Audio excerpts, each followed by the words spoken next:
Top quality और consistent performance के लिए सिर्फ सिल्वर पंप नाम याद रखना।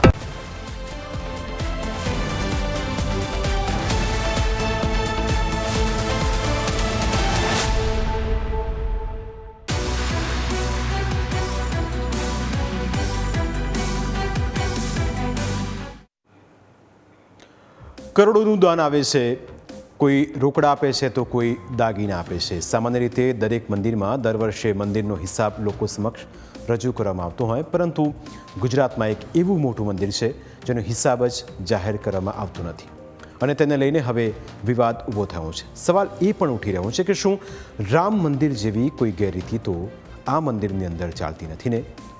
ગુજરાતની ધરતી પર આવેલા શક્તિપીઠો માત્ર ધાર્મિક આસ્થાના કેન્દ્રો જ નથી, પરંતુ કરોડો ભક્તોની લાગણીઓ, શ્રદ્ધા અને વિશ્વાસના પ્રતીક પણ છે।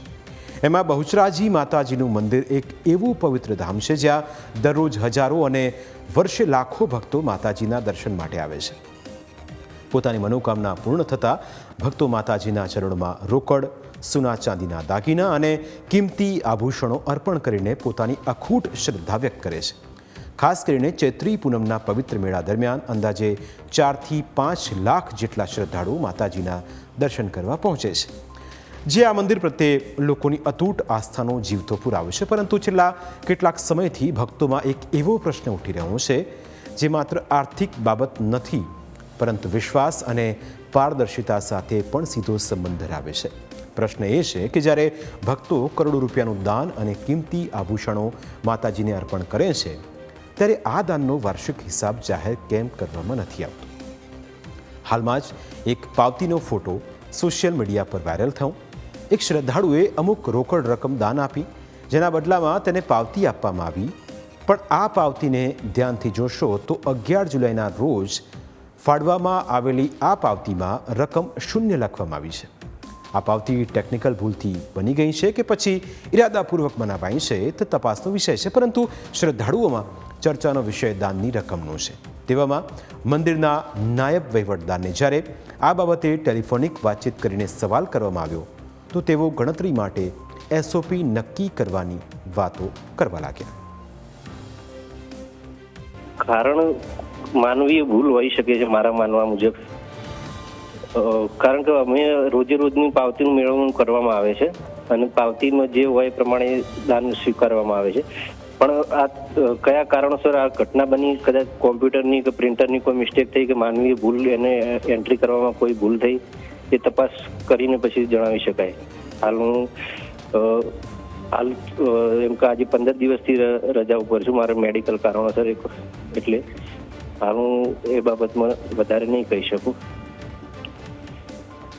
હેલો જી, એટલે સુરેશભાઈ વાત એ જ છે કે અગાઉ જે ધારાસભ્ય આપણા છે સુખાજી ઠાકોર, તેઓએ પણ કહ્યું હતું કે ભાઈ મંદિરમાં આટલું લાખો કરોડો રૂપિયાનું દાન આવે છે તો તેની પારદર્શિતા સચવાવવી જોઈએ, જે ગણતરી છે તે ડેલી બેઝિસ ઉપર થવી જોઈએ, જે કેમેરા સીસીટીવી ગોઠવવામાં આવ્યા છે તેની પણ ચકાસણી થવી જોઈએ, પરંતુ ઘણીવાર તે પણ થતું નથી। તેના કારણે જે પારદર્શિતા જળવાવી જોઈએ દાનની રકમની, કેલ્ક્યુલેશનની, તે ક્યાંક જળવાતી નથી। આપનું શું કહેવું છે?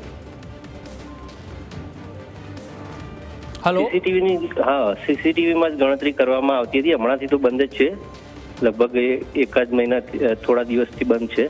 હું રજા ઉપર છું અને એટલે બંધ છે, એટલે પછી ચાલુ કરીશું એ વખતે એની એસઓપી આપણા વહીવટદાર સાહેબને એમને નક્કી કરે અમારા અધિકારીશ્રીઓ, એ મુજબ એક કામગીરી કરવામાં આવશે। મંદિરમાં કેટલું રોકડ દાન પ્રાપ્ત થયું, કેટલા સોનાના દાગીના અને ચાંદીના આભૂષણો અર્પણ કરવામાં આવ્યા, મંદિરના ભંડારામાં કુલ કેટલી સંપત્તિ ઉમેરાઈ, આ તમામ પ્રશ્નોના જવાબો આજે પણ ભક્તોને મળ્યા નથી। વર્ષોથી દાનની વિગતો જાહેર કરવામાં ન આવતા હવે ભક્તોમાં પારદર્શિતાને લઈને ચર્ચા શરૂ થઈ છે। અહીં એ વાત સ્પષ્ટપણે સમજવી જરૂરી છે કે આ પ્રશ્નો કોઈની ધાર્મિક લાગણીને ઠેસ પહોંચાડવા માટે નથી, ભક્તોની આસ્થા સાથે આજે પણ એટલી જ અડગ છે અને રહેશે। પ્રશ્ન માતાજી પ્રત્યેની શ્રદ્ધાનો નથી, પરંતુ મંદિરના વહીવટમાં પારદર્શિતા અને જવાબદારીનો છે। કારણ કે જ્યારે કોઈ ભક્ત પોતાની જીવનભરની કમાણીમાંથી માતાજીને દાન અર્પણ કરે ત્યારે તેને એટલો અધિકાર તો ચોક્કસ છે કે જાણી શકે કે તેના જેવા લાખો ભક્તો દ્વારા અર્પણ થયેલા દાનનો હિસાબ શું છે। આધુનિક સમયમાં દેશના અનેક ધાર્મિક સ્થળો પોતાના દાનનો વાર્ષિક હિસાબ જાહેર કરે છે. કેટલું દાન મળ્યું, તેનો ક્યાં ઉપયોગ કરવામાં આવ્યો અને કેટલી સંપત્તિ મંદિર પાસે ઉપલબ્ધ છે તેની માહિતી પણ ભક્તોને આપવામાં આવે છે, જેના કારણે ભક્તોનો વિશ્વાસ વધુ મજબૂત બને છે અને મંદિરની પ્રતિષ્ઠામાં પણ વધારો થાય છે. પારદર્શિતા ક્યારે આસ્થા સામેનો પ્રશ્ન નથી બનતી, પરંતુ વિશ્વાસને વધુ મજબૂત બનાવવાનું કાર્ય કરે છે. પરંતુ રામ મંદિરમાં સામે આવેલી ગેરરીતિ બાદથી હવે ઘણા મંદિરો શંકાના દાયરામાં આવી ગયા છે. ખાસ કરીને જે મંદિરો હિસાબ રજૂ નથી કરતા તેવા મંદિરોના વહીવટ ઉપર શ્રદ્ધાળુઓ સવાલ ઉઠાવી રહ્યા છે.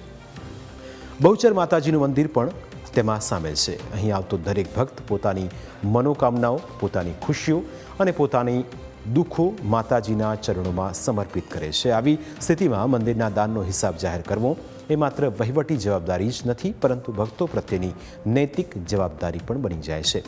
આ મુદ્દો હવે માત્ર ભક્તો સુધી મર્યાદિત રહ્યો નથી. ધારાસભ્ય સુખાજી ઠાકોરે પણ મંદિરના દાનનો હિસાબ જાહેર કરવાની માંગ સાથે રજૂઆત કરી છે.